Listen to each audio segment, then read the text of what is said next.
எனக்கு படுறது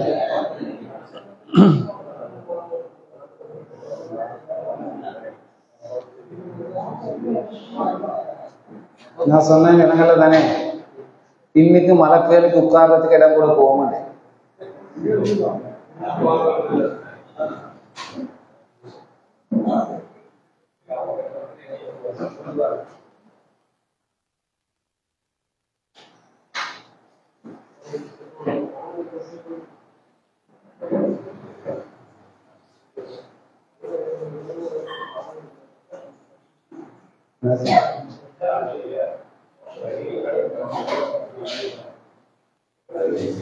சரியா? பிஸ்மில்லாஹ் அல்ஹம்துலில்லாஹ் வஸ்ஸலாத்து வஸ்ஸலாமு அலா ரசூலில்லாஹ் அம்மா பஅத். சுப்ஹானக லா இல்ம லனா இல்லா மா அல்லம்தனா இன்னக அன்தல் அலீமுல் ஹகீம். ரப்பி இஷ்ரஹ் லி ஸத்ரி வ யஸ்ஸிர் லி அம்ரி வஹ்லுல் உக்தத்தம் மின் லிசானி யஃப்கஹு கௌலி. மதிப்புக்குரிய சகோதரர்களே, வாலிபர்களே, அஸ்ஸலாமு அலைக்கும் வரஹ்மத்துல்லாஹி வபரகாத்துஹு. அல்லாஹ்வோட மார்க்கத்தை படிக்கிறது ஒரு கடமை. அந்த கடமையை நிறைவேற்றுறதுக்கு இங்கே வந்திருக்கிறோம். அந்த கடமையை நிறைவேற்றத்தால எங்களுக்குள்ள எதிர்பார்ப்பு என்னன்னா, அல்லாஹ்வோட மார்க்கத்தை நான் தெளிவாக விளங்கி கொள்ளணும், அந்த மார்க்கத்துல நான் வாழணும், அந்த மார்க்கத்துக்காக என்னாலான பங்களிப்பை செய்யணும், அதனூடாக அல்லாஹ்வோட பொருத்தத்தை பெற்றுக்கொள்ளணும், சுவர்க்கத்தை அடைஞ்சு கொள்ளணும். அந்த எதிர்பார்ப்போட தான் நாங்கள் இங்கே வந்திருக்கோம். அல்லாஹ் தஆலா எங்கள் எல்லாரையும் கபூல் செஞ்சு கொள்வானாக, அருள் பாலிப்பானாக, எங்களுடைய எதிர்பார்ப்புகளை நிறைவேற்றி தருவானாக என்று பிரார்த்தனை செஞ்சு கொள்றேன். சாபங்களை சுமந்து கொள்ளாதிருக்க என்ற அந்த தலைப்புல நாங்க சில விஷயங்களை பார்ப்போம். சகோதரர்களே, ஒரு இறை விசுவாசி, ஒரு முஸ்லிம் வாழ்க்கையில சந்தோஷமாக, நிம்மதியாக, அமைதியாக அவன் வாழும். அவனுக்கு அந்த இறை விசுவாசிக்கு வெற்றிகள் கிடைக்கணும். அந்த வெற்றிகள்ல அவன் அதனூடாக உயர்வு பெறும். இந்த நிலைய வாழ்க்கையில அமைதிய, நிம்மதிய, சந்தோஷத்தை, ராகத்தை அடைஞ்சு கொள்றது, வெற்றிகளை நோக்கி போறது, உயர்ந்த நிலையை நோக்கி போறது. ஒரு முஸ்லீமுக்கு இருக்கிற அறிவு, ஆற்றல், திறமை, அவனுக்கு இருக்கிற பௌதீக வளங்கள், இதுகளால மட்டும் அவனுக்கு அந்த நிலையை அறிந்து கொள்ளலாம். அதுக்கு அப்பால சில விஷயங்களும் அவனுக்கு தேவை. அதுக்கு அப்பால ஒரு முஸ்லீமுக்கு சில விஷயங்களும் தேவை. அதுல மிக பிரதானமானது என்னன்னா, அல்லாஹ்வோட ரஹ்மத், அருள். அல்லாஹ் கிட்ட ஒரு துவா கேட்பாங்க, அல்லாஹும்ம ரஹ்மதக அர்ஜு ஃபலா தகில்னி இலா நஃப்ஸி தர்ஃபத ஐனி. இறைவா, உன்னுடைய ரஹ்மத்தை, அருளை நான் எப்பவுமே எனக்கு எதிர்பார்க்கிறேன். கண்மூடி திறக்கிற நேரம் அளவு கூட நீ என்ன என்ற பொறுப்புல விட்டுறாதே என்று ரசூலுல்லாஹ் துஆ கேட்பாங்க. அந்த அளவுக்கு ஒரு இறை விசுவாசிக்கு அல்லாஹ் அருள் தேவை. நாங்க ஒரு மனுஷனை சந்திச்சிட நேரம் அந்த மனுஷன் கேட்டா எப்படி சுகமா இருங்களான்னு கேட்டா ஆக்கள் சொல்ற, ஓ உங்களோட துவா பரக்கத்தால ஈக்கிறோம், உங்களோட துவா பரக்கத்தால ஈக்கிறோம்னு நாங்க சொல்றோம் இல்லையா? அவர் சொல்றதானே துவாவால அப்படி சொல்ற அக்கடிக்கிறான். பிற மனிதர்களோட துவா ஒரு இறை விசுவாசிக்கு கிடைக்கிறதுன்றது தானே, அது அவன் வாழ்க்கை சந்தோஷமா அமைதியா நிம்மதியா ராகத்தா போறதுக்கு, அவன் வாழ்க்கையில் அவன் வெற்றி பெறதுக்கு, உயர்ந்த நிலையை நோக்கி போறதுக்கு அது ஒரு அடிப்படையான பிரதானமான ஒரு விஷயமாக இருக்கு. சகோதரர்களே, அல்லாஹ்ட அருள் கிடைக்கணும், மலக்குமார்களோட பிரார்த்தனைகள் எங்களுக்கு கிடைக்கணும், மனிதர்களுடைய பிரார்த்தனைகள் எங்களுக்கு கிடைக்கணும். அப்படி கிடைக்கணும்டா அல்லாஹ் கிட்ட நாங்க இடம் பிடிக்கணும், மலக்குகள்கிட்ட நாங்க இடம் பிடிக்கணும், மனிதர்கள்ட்ட நாங்க இடம் பிடிக்கணும். அல்லாஹ்வும் மலக்குகளும் மனிதர்களும் எங்களை நேசிக்கிற அளவுக்கு எங்களோட செயல்பாடுகள் அமையும், எங்களோட செயல்கள் எல்லாம் அமையும்.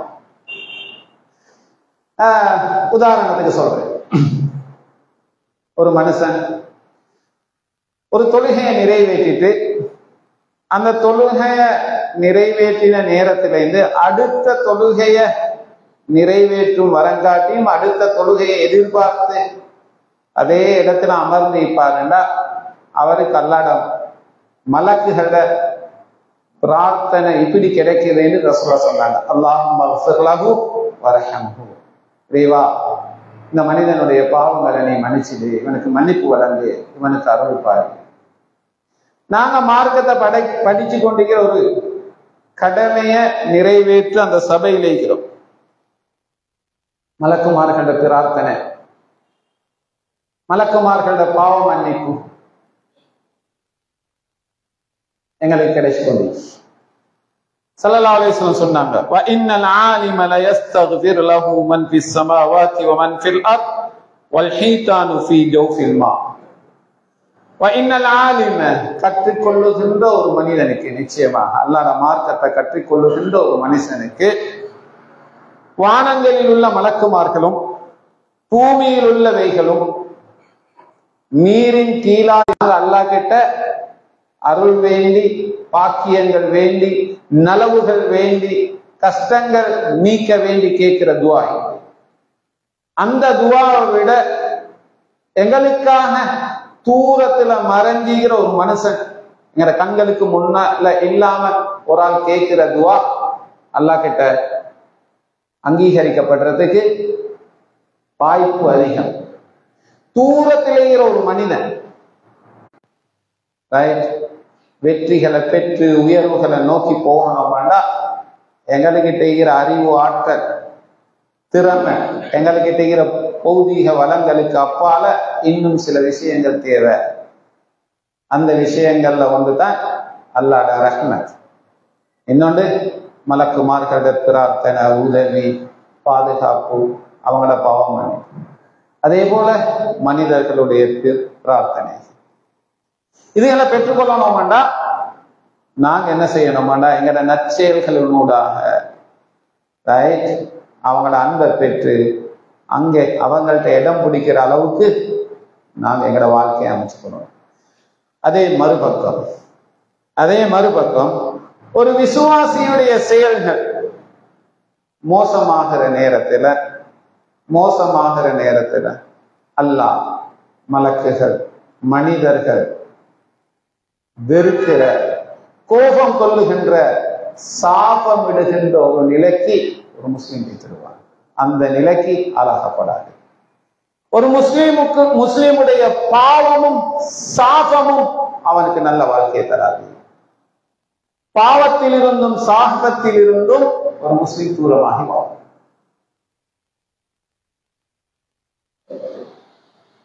அல்லாஹ் சாபமிடுவான், மலக்குகள் சாபமிடுவாங்க, மனிதர்களும் சாபமிடுவாங்க. இந்த சாபங்கள் எல்லாத்திலிருந்தும் நாங்க தூரமாகும். அல்லாஹ் சாபமிடுறதுன்றது அல்லாஹ்ட அருள்ல இருந்து எங்களை அல்லாஹ் தாலா தூரமாக்குறது. அவனுடைய கருணைய ஞான பார்வையில் இருந்து அல்லாஹ் தாலா எங்களை ஒதுக்கிறது. அப்படி அல்லாஹ் ஒதுக்கினான்டா எங்களுக்கு கை கொடுக்கிறதுக்கு யாருமே இல்லை. குர்ஆன் சொல்லுது, وَمَن يَلْعَنِ اللَّهُ فَلَن تَجِدَ لَهُ نَصِيرًا. யாரை அல்லாஹ் சாபமிடுகிறானோ அதனால் நபியே நிச்சயமாக அவனுக்கு எந்த ஒரு உதவியாளனையும் கண்டுகொள்ள மாட்டீர்.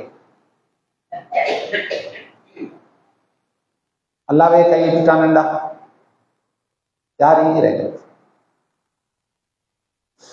ஹதீஸ் குதுசில வார ஒரு ஹதீஸ ஞாபகம் ஊற்றினா அல்லாஹ் சொல்றதாக ரசூலுல்லாஹ் சொல்றாங்க, நான் தான் அல்லாஹ், வணக்கத்துக்குரியவன் என்ன தவிர வேற யாரும் இல்லை. நீங்க செய்யற சில செயல்களால நான் அதை பொருந்திக் கொள்றேன், நான் திருப்தி அடைகிறேன். நான் திருப்தி அடைஞ்சா பரக்கத்து சொல்லுவேன், நான் பரக்கத்து சொல்லிஞ்சா அந்த பரக்கத்துக்கு முடிவே இல்லை. நீங்க செய்கின்ற சில செயல்களால நான் கோபம் அடைகிறேன், அப்படி கோபம் அடைஞ்சா நான் சாபம் இடுவேன். என்ற சாபம் 7 வயது குழந்தைய கூட வந்தடைந்து விடும். எங்களுக்கு தெரியும், லா துஸீபன்ன அல்லதீன ஸலமூ மின்கும் ஹாஸா. அநியாயங்கள் பாவங்கள் புரிகின்ற போது அல்லாஹ் தஆலாவுடைய முசீபத் சோதனை அந்த பாவம் புரிகின்ற மனிதர்களை மட்டும் பீடிக்காது, அந்த இடத்திலே நல்ல மனிதர்களையும் பச்சினம் பாலகர்களையும் அது வந்தது. சகோதரர்களே, எங்களுக்கு தெரியும், எங்களை விட மலக்குகள சாபம் மிகித்தானே, மலக்குகள பிரார்த்தனை தானே, அதுக்கு அல்லாஹ் கிட்ட உயர்ந்த ஒரு இடம் இருக்கிறது. ஏன்னா மலக்குகள் சதாவும் அல்லாஹ் வணங்கி கொண்டிருக்கிறார்கள், அல்லாஹ்க்கு மிச்சம் நெருக்கமாகிறார்கள், பாவங்களே செய்யாம. சாபம் வந்து ஒரு மனுஷனுக்கு கடைசி வரங்காட்டில் நீக்கும் அளவிலே, அது மௌத்தோட நின்றாலும் பரவாயில்ல. அந்த சாபம் மர்தபில்லாஹு அலைஹிம் வலஅனஹும் வஅத்த லஹும் ஜஹன்னம் வஸாஅத் மஸீரா. அவர்கள் மீது அல்லாஹ் தஆலா கோபப்படுகிறான், அவர்களை அல்லாஹ் சபிக்கிறான், அவர்களுக்காக அல்லாஹ் தஆலா நரகத்தை தயார்படுத்தி வைத்திருக்கிறான், அது போய் சேரும் இடங்களில் மிக கெட்டது. அப்ப சாபத்திட விளைவிக்கிட்டானே அது உலகத்தோட மட்டும் நிக்கிறது இல்லை, அது மறுமையிலையும் கை சேதத்தை ஏற்படுத்தி தரும். சகோதரர்களே, சாபத்தை பெற்றுத்தர சில செயல்களை, மோசமான செயல்களை நான் ஞாபகம் பண்றேன். அதுல முதலாவது மார்க்கத்தோட, அல்லாஹ்வுடைய மார்க்கத்தோட சம்பந்தப்பட்ட சில செயல்கள். அந்த செயல் சாபத்தை எங்களுக்கு கொண்டு வந்து சேர்த்துடும். அதுல ஒன்று சத்தியத்தை மறுக்கிறது, அதுக்கு சொல்லுவோம் குஃப்ர். அது ஒரு இறை விசுவாசிக்கிட்டையும் வரை நம்பிக்கை ரீதியான குஃப்ர் இருக்குது, செயல் ரீதியான குஃப்ர் இருக்குது. நம்பிக்கை ரீதியான குஃப்ர் இருக்குது, செயல் ரீதியான குஃப்ர் இருக்குது. நம்பிக்கை ரீதியான குஃப்ர் எங்கள்கிட்ட வார, செயல் ரீதியான குஃப்ர் ஒரு இறை விசுவாசிக்கிட்டையும் வரை. ஒரு இறை விசுவாசி அவர்களுக்கு சாபம் எடுக்கிறான். எங்கள்கிட்ட ஒரு தவற ஒரு சின்ன புள்ள சுட்டி காட்டுது, ஒரு சின்ன புள்ள சுட்டி காட்டுது. நாங்க அந்த புள்ளைய நீ சொல்ல வர்றதுக்கு யாரு, நீ சும்மா போய் நான் செய்ய மாட்டேன்டா, அது என்ன? அது தவறை ஏற்றுக்கொள்ளாம இல்லை, என்ன? அது செயல் ரீதியான அதை ஏற்றுக்கொள்ளும். அல்லாஹ் குர்ஆன்ல சொல்றான், வல்லதீன கஃபரு வ மாத்து வ ஹும் குஃபார் உலாயிக அலைஹிம் லஅனத்துல்லாஹ். நிராகரித்து அதே நிலையில் மரணித்தால் இறை நிராகரிப்பாளர்களாக அவர்களுக்கு அல்லாஹு தஆலாவுடைய லானத் சாபம் இருக்கிறது என்று குர்ஆன் சொல்லுது. இது மார்க்கத்துடனான செயல்கள்ல சாபத்தை பெற்றுத்தார முதலாவது செயலை சொன்னீங்க. என்ன? நிராகரிக்கிறது. இரண்டாவது சத்தியத்தை மறைக்கிறது சாபத்தை கொண்டு வருது. குர்ஆன் சொல்லுது, இன்னல்லதீன யக்துமூன மா அன்ஸலல்லாஹு மினல் பையினாத்தி வல் ஹுதா மின் பஅதி மா பையன்னாஹு லின்னாஸி ஃபில் கிதாப் உலாயிக யல்அன்ஹுமுல்லாஹ் வ யல்அன்ஹுமுல் லாயினூன். சூரத்துல் பக்ரால 159வது வசனம். மனிதர்களுக்கு வேதத்திலே உள்ளதை மிக தெளிவாக தெளிவுபடுத்தியதன் பின் நாங்கள் தெளிவுபடுத்தியதன் பின் நேர்வழியையும் நாங்கள் அல்லாஹ் இறக்கிய நேர்வழியையும் அத்தாட்சிகளையும் யார் மறைக்கிறார்களோ அவர்களுக்கு அல்லாஹ்வுடையதும் சாபமிடுபவர்களுடையதும் சாபம் இருக்கிறது. சாபமிடுபவர்களுடைய சாபம் என்று சொல்றது மலக்குமார்களுடைய சத்தியத்தை மறைக்கப்படாது. சும்மா அப்படி பேசி சமாளிச்சுட்டு வர சரி வர மாட்டேங்குது. ஸல்லல்லாஹு அலைஹி வஸல்லம் சொன்னாங்க, மன் சுஇல அன் இல்மின் அலிமஹு சும்ம கதமஹு உல்ஜிம யௌமல் கியாமத்தி பிலிஜாமி மினன் நார். ஒரு ஆள்கிட்ட ஒரு விஷயம் கேட்கப்படுது, அவருக்கு அதை பத்தி சரியா நல்லா தெரியும், அவர் அதை மறைக்கிறாரு. மறுமை நாள்ல நரக நெருப்பினாலான கடிவாளம் அவரை வாய்க்கு போடப்படும். அவருக்கு பேச முடியாமல் போகும் அளவுக்கு நெருப்பினாலான ஒரு கடிவாளம் அவருக்கு இடப்படும் என்று சொல்றாரு. இது மார்க்கத்தோட உள்ள சாபத்தை பெற்றுத்தார இரண்டாவது செயல். மூணாவது மார்க்கத்தோட சொல்லும் நூதனங்களை உண்டு பண்றது, நூதனங்களை கொண்டு வர ஆக்களுக்கு சப்போர்ட் ஆகிறது, புகலிடம் கொடுக்கிறது. அதை இன்னொரு வார்த்தையில சொல்றாங்க, பிதுஅத்தால உண்டு பண்றது, பிதுஅத்வாதிகளுக்கு புகலிடம் கொடுக்கிறது, உதவுறது. அது சாபத்தை பெற்று தரும். மார்க்கம் யாருக்கு சொந்தமானது? அல்லாஹ்வுக்கு சொந்தமானது. மார்க்கம் முழுமையானது. அதை கூட்டையலாம், குறைச்சலாம், மாத்தையலாம். அது அப்படியே ஃபாலோ பண்ணி கொண்டு போறதுதான் ஒரு முஸ்லிமுக்குள்ளது. ஸல்லல்லாஹு அலைஹி வஸல்லம் சொன்னாங்க, மன் நஹ்தஸ ஹதஸன் அவ் ஆவா முஹ்திஸன் ஃபஅலைஹி லஅனத்துல்லாஹ் வல் மலாயிகத்து வன் நாஸ் அஜ்மஈன். யார் ஒரு நூதனத்தை புதிதாக உண்டாக்கினானோ அல்லது நூதனத்தை கொண்டு வருபவர்களுக்கு புகலிடம் அளித்தானோ ஃபஅலைஹி லஅனத்துல்லாஹி வல் மலாயிகத்தி வன் நாஸ் அஜ்மஈன், அவனுக்கு அல்லாஹ்வுடைய லானத்தும் மலக்குமார்களுடைய லானத்தும் அனைத்து மனிதர்களுடைய லானத்தும் அவனுக்கு இருக்கிறது.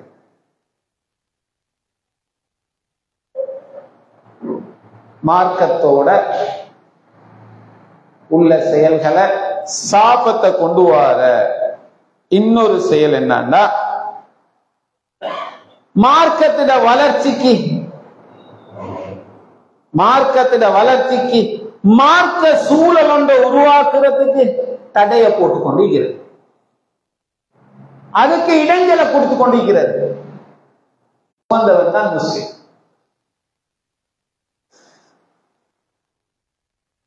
குர்ஆன் சொல்லுது, இன்னல்லதீன யு'லூன அல்லாஹ வ ரசூலஹு லஅனஹுமுல்லாஹு ஃபித் துன்யா வல் ஆகிரா. நிச்சயமாக அல்லாஹ்வுக்கும் அவனுடைய தூதருக்கும் தொந்தரவு கொடுத்து கொண்டிருப்பவர்கள் அவர்களுக்கு அல்லாஹ் தஆலா சாபமிடுகிறான், உலகத்திலும் மறுமையிலும். அல்லாஹ்க்கு தொந்தரவு கொடுக்கிறது, ரசூலுக்கு தொந்தரவு கொடுக்கிறது, குர்ஆன் வழிகாட்டலுக்கும் அல்லாஹ்வுடைய தூதருடைய சுன்னாவுடைய வழிகாட்டலுக்கும் இடையில போகும்.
இந்த மார்க்கத்தோட சம்பந்தப்படுத்தி பார்க்க வேண்டிய ஆக்கள் தான் சஹாபாக்கள். இந்த சஹாபாக்களை தூற்றுறது, இம்சிக்கிறது இதே அது சாபத்தை குணம் தரும். ஏண்டா இந்த மார்க்கத்தை சுமந்து கொண்டு இந்த மார்க்கத்துக்காக அர்ப்பணங்களை தியாகங்களை செஞ்சு இந்த மார்க்கத்தை வாழ வச்ச ஆக்கள் தான் யாரு? சஹாபாக்கள். அதனால்தான் அல்லாஹு தஆலா அவங்களை குர்ஆன்ல ரலியல்லாஹு அன்ஹும் வரதுவான் என்ற பொருத்தத்தை, அவர்களை அல்லாஹு தஆலா பொருந்தி கொண்டான், அவர்களும் அல்லாஹ்வை பொருந்தி கொண்டான் என்ற அந்த பொருத்தத்தை அல்லாஹ் கொடுக்கிறதாக சொல்றாங்க. ஸல்லல்லாஹு அலைஹி வஸல்லம் சொன்னாங்க, யார் என்னுடைய தோழர்களை ஏசுகிறார்களோ அவர்களுக்கு அல்லாஹ்வுடைய லானத்தும் மலக்குமார்களுடைய லானத்தும் மனிதர்களுடைய லானத்தும் அனைவருடைய லானத்தும் சாபமும் அவர்களுக்கு ஏற்படும்.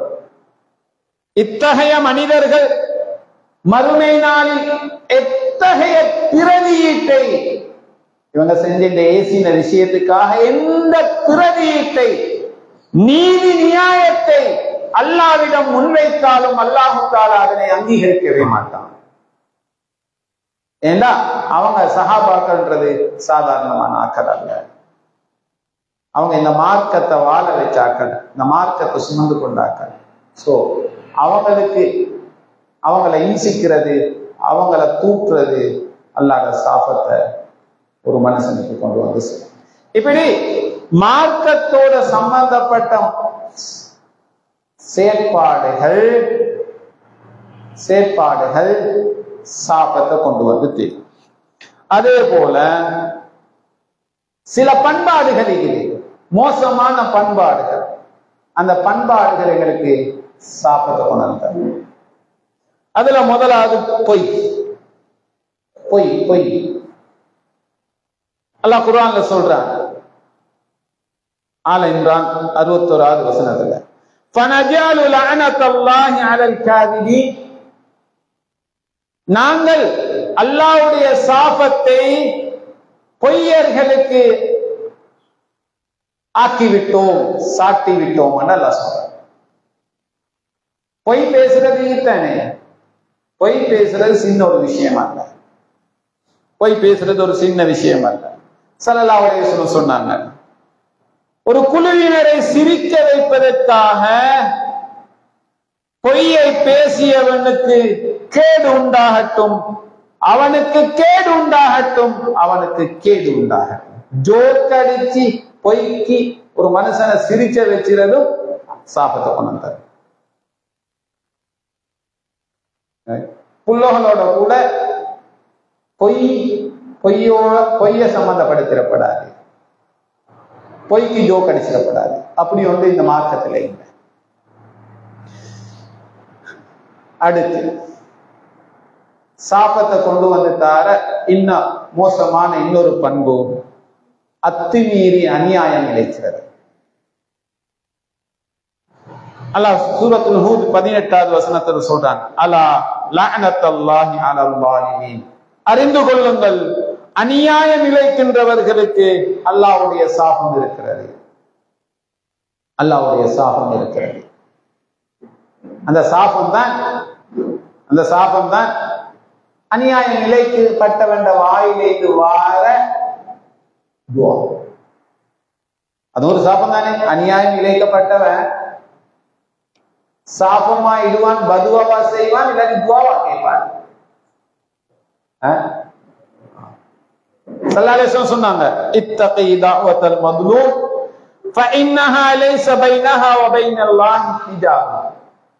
அநியாயம் இழைக்கப்பட்டவனுடைய அந்த சாபத்தை, அந்த பிரார்த்தனையை நீங்கள் பயந்து கொள்ளுங்கள்.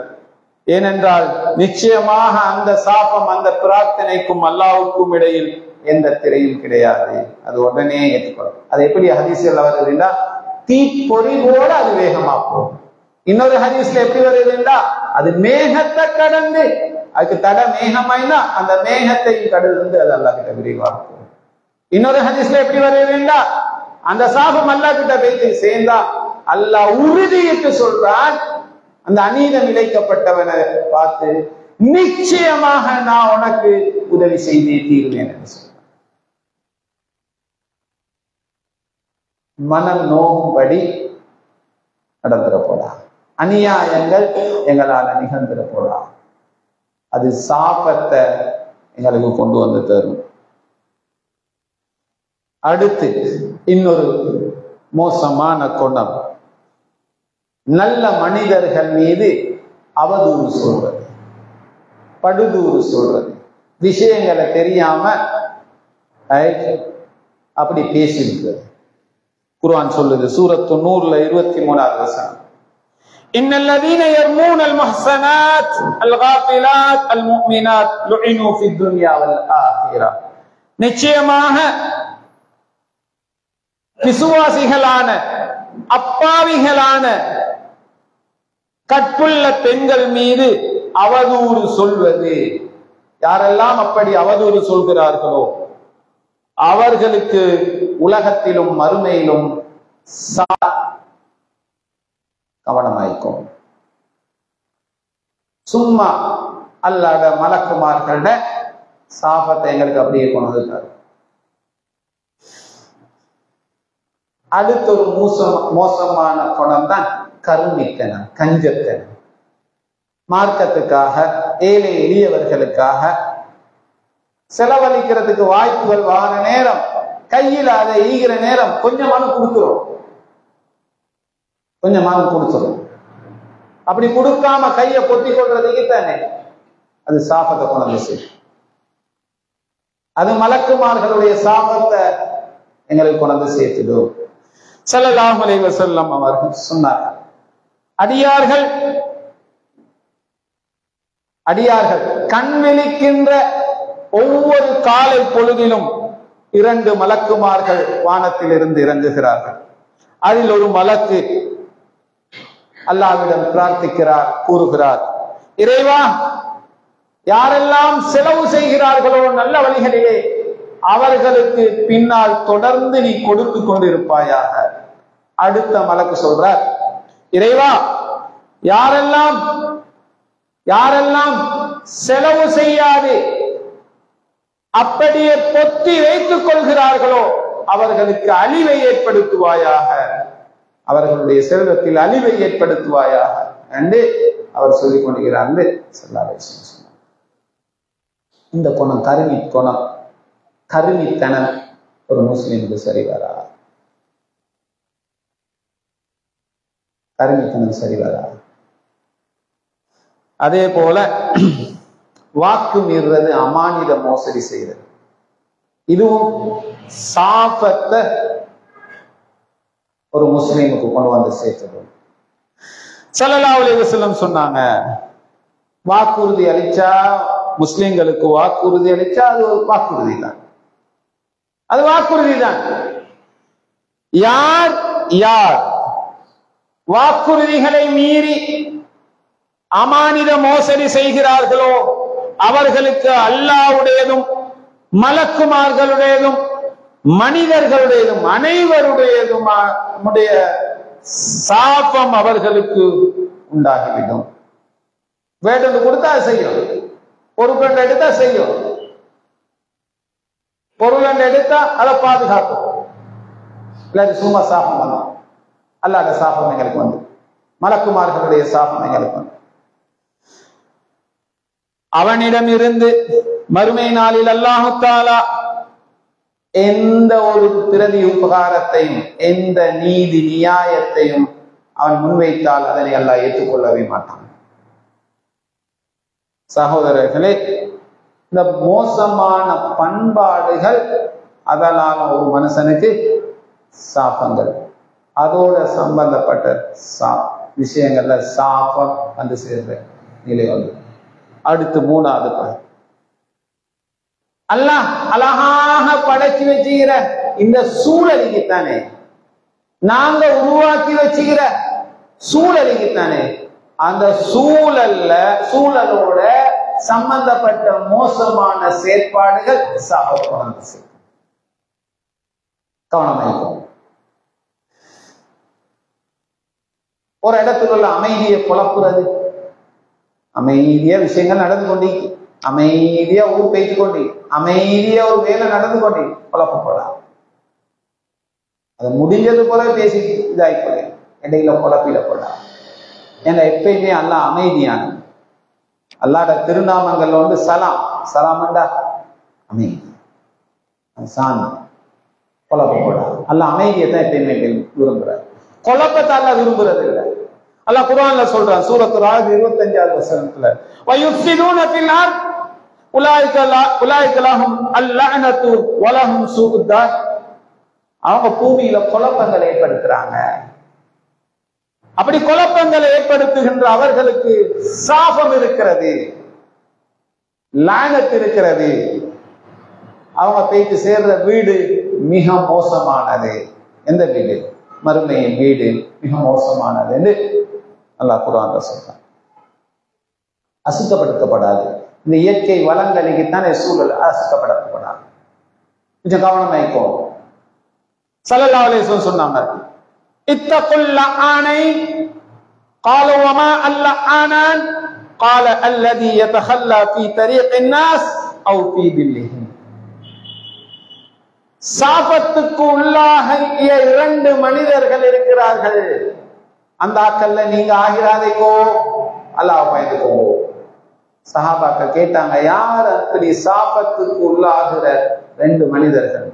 ஸல்லல்லாஹு அலைஹி வஸல்லம் சொன்னாங்க, மனிதர்கள் போற பாதைகள்ல சிறுநீர் கழிச்சிட, கலைப்படைஞ்சு கொஞ்சம் ஒதுங்கினா மரநிழல் அந்த இடத்துலயும் சிறுநீர் கழிச்சு வச்சுக்கிற.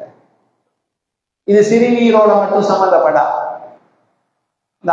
பின்னுக்கால ஒரு ஓடை ஒன்று போகுது, சும்மா போற வார கலைப்புக்கு கொஞ்சம் ஒதுங்குற இடத்திலே ஒரு மனுஷனுக்கு நிம்மதியா இருக்கிறதுக்கு உடலண்டா, அந்த இடத்தை அசுத்தமாக்குறேன்டா, சாபம் கிடைச்சிரண்டா. இந்த ஓடைய நான் அசுத்தமாக்குறது,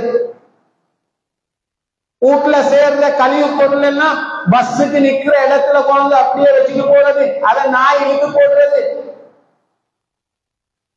அதால ஒரு முஸ்லிம் மன கஷ்டப்பட்டு மன நொந்து இதை யார் கொண்டு வச்சாங்களோ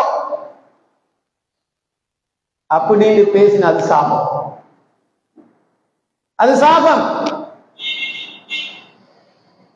இந்த சூழலுக்குத்தானே, இந்த சூழலை பராமரிக்கிறது ஒரு முஸ்லீமுக்கு அல்லாஹ் கொடுத்திர மிகப்பெரிய பொறுப்புகள்ல ஒரு பொறுப்பு. சும்மா துப்பவும் கூடாது இல்லையா? ஒரு முஸ்லீம் சும்மா துப்பவும் கூடாது. சும்மா போற இடத்துல துப்பி விட்டா அதை படிச்சு இது என்ன ரோட்ல துப்பி வச்சிருக்கு அந்த மனுஷனை வெறுத்த, அதுவும் சாபம் தான். ஒரு பெரிய பொறுப்பு. இந்த சூழலை பராமரிக்கிறது, அதை பாதுகாக்கிறது எல்லாம் ஒரு பொறுப்பு. அந்த பொறுப்பை குர்ஆன் எப்படி சொல்லுங்க? இமாரத்துல் அர்த், பூமியை வளப்படுத்துறது என்று குர்ஆன் சொல்லுது. இது 3வது. சும்மா தொட்டுக்கிட்டு தான் போறேன். 1வது என்ன சொன்னேன்?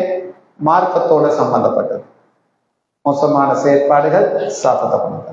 2வது பண்பாடுகளோடு சம்பந்தப்பட்டது, அது சாபத்தை கொண்டது. 3வது சொன்னேன் சூழலோட சம்பந்தப்பட்டது.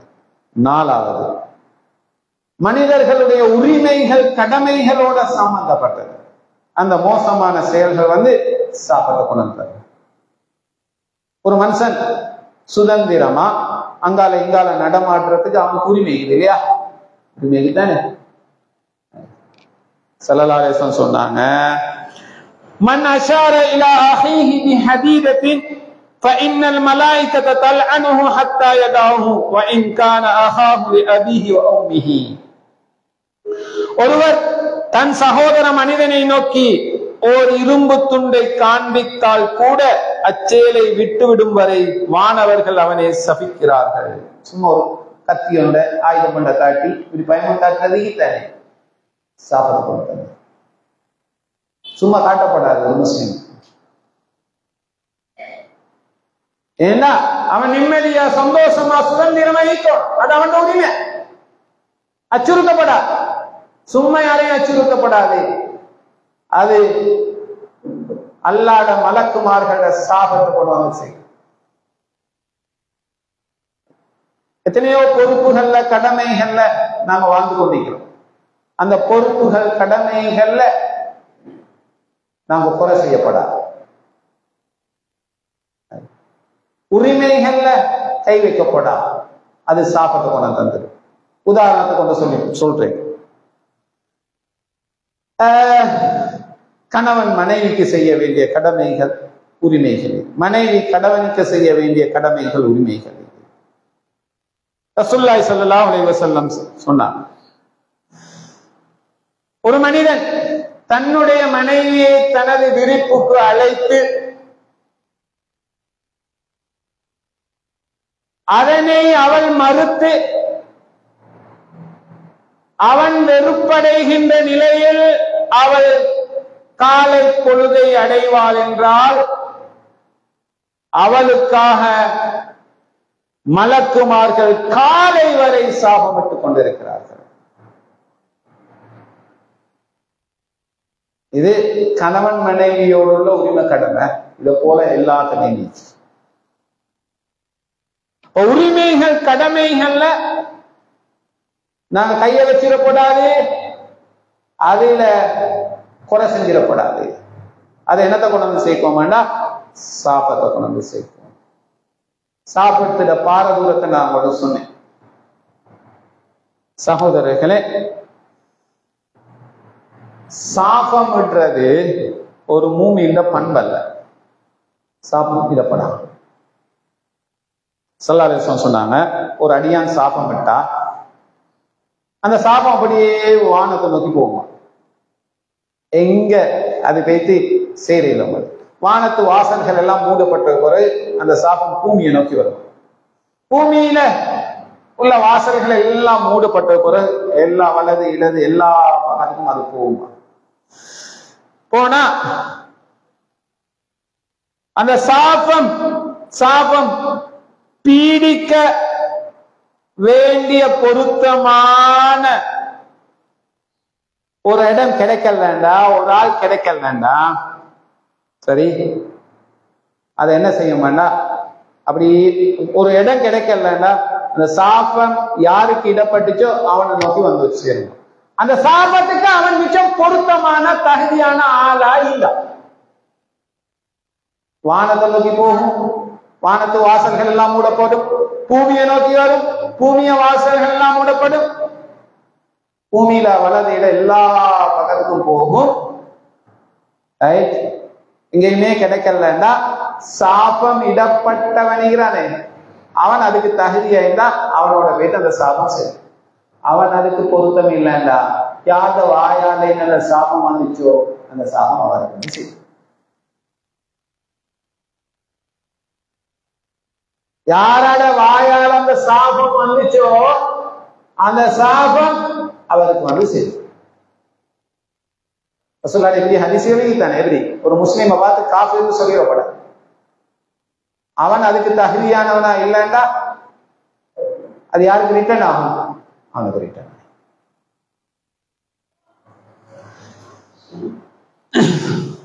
ஸல்லல்லாஹு அலைஹி வஸல்லம் சொன்னாங்க, நீங்க உங்களுக்கு எதிராக உங்களோட நிலைமைகள் மோசமடைகிறதுக்கு நீங்க பிரார்த்தனை செய்யப்படாது. உங்களோட பிள்ளைகளுக்கு எதிராக நீங்க பிரார்த்தனை செய்யப்படாது. அப்படின்றது சாபம் தான். உங்களோட சொத்து செல்வங்களுக்கு எதிராக நீங்க பிரார்த்தனை செய்யப்படாது, சாபமிடப்படாது. ஏண்டா ஒரு நேரம் நிற்குது. அந்த நேரம் பிரார்த்தனைகள் அங்கீகரிக்கப்பட்ட நேரம், அதுக்குரிய நேரமாக அது இல்லைண்டா அல்லாஹ் தஆலா அந்த சாபத்தை அந்த பிரார்த்தனையை எல்லாம் அங்கீகரிச்சுருவான்னு சில எவ்வளவுதான் மன நொந்து கொள்ற அளவுக்கு ஒரு மனுஷன் நடந்தாலும் என்ன செய்யப்படாது? சாபமிடப்படாது, சாபமிடப்படாது. ஸல்லல்லாஹு அலைஹி வஸல்லம் அவர்கள் சஹாபாக்கள் அனுபவிச்ச துன்பத்தை விடையா நாங்க அனுபவிக்கிறோம்? மக்காவுல துன்பங்களை சகிச்சு சகிச்சு சகிச்சு சஹாபாக்களுக்கு ஏலம். சஹாபாக்கள்ல கொஞ்சம் பேர் ரசூலுல்லாஹ் வந்து சந்திச்சாங்க. சந்திச்சு சொன்னாங்க, யா ரசூலுல்லாஹ், இவ்வளவுக்கு இந்த முஷ்ரிக்கீன்கள் எங்களுக்கு துன்பத்தை கஷ்டத்தை தாராங்க, அவங்களுக்கு எதிராக நீங்க துஆ கேளுங்களே, சாபம் இடுங்க. ஸல்லல்லாஹு அலைஹி வஸல்லம் சொன்னாங்க, அப்படி சொல்ற நேரம், இன்னி லம் உபஅஸ் லஆனன் வ இன்னமா புஇஸ்து ரஹ்மத்தன் என்று சொன்னாங்க. நான் அல்லாஹ்வால சாபமிடுறதுக்காக அனுப்பப்பட்டில்ல, நான் அனுப்பப்பட்டதெல்லாம் நபியாக ரஹ்மத்தாக நடந்து கொள்றதுக்கு என்று சொன்னாங்க. சகோதரர்களே, ஒரு மூமின் சாபமிடுற அந்த பண்பை கொண்டவனாக இருக்க மாட்டான். ஒரு மூமின் எப்பயுமே சாபத்துக்குரிய செயல்கள் இருந்து தூரமாகிற அதே நேரத்துல சாபத்துக்குரிய செயல்கள் இருந்து தூரமாகிற அதே நேரத்துல சாபத்துக்குரிய செயல்களை எந்தெந்த வகையில வரும்? மார்க்கத்தோட சம்பந்தப்படுத்தி வரும், பண்பாடுகளோட சம்பந்தப்படுத்தி வரும், சூழலோட சம்பந்தப்படுத்தி வரும், மனிதர்களோட உரிமைகள் கடமைகளோடு அந்த எல்லா செயல்களிலிருந்து தூரமாகிற அதே நேரத்துல அவனுக்கு என்னத்தான் துன்பங்கள், கஷ்டங்கள், நெருக்கடிகள், மனச நோகடிக்கிற விஷயங்கள் பிறராக நடந்தாலும் அவன் சாபமிடுறவனாக இருக்க மாட்டான். அந்த நேரத்துல ஒரு முஸ்லீம் எப்படி நடந்து கொள்வான்டா, அல்லாஹ் நிறைய சோதனைகளை எனக்கு தார மாதிரி இந்த மனுஷனை வச்சு அல்லாஹ் என்னைய சோதிச்சான். நோய் ஒரு சோதனை, வறுமை ஒரு சோதனை, அதே போல இந்த மனுஷனை அல்லாஹ் வச்சு என்னைய சோதிச்சான் என்று அந்த இறை விசுவாசி கருதி பொறுமையாக நடந்து கொள்வான். அல்லாஹ்வுடைய பண்புகளை மிக உன்னதமான பண்பான மன்னிப்பு ஒரு முஸ்லிம் கடைபிடிப்பாங்க. இறையச்சம் உள்ள மனிதர்கள மிக உயர்ந்த பண்புகள்ல ஒரு பண்பு தான் வல்ஆஃபீன அனின்னாஸ், மனிதர்கள் செய்யற தவறுகள் அப்படியே அவங்க மன்னிச்சு.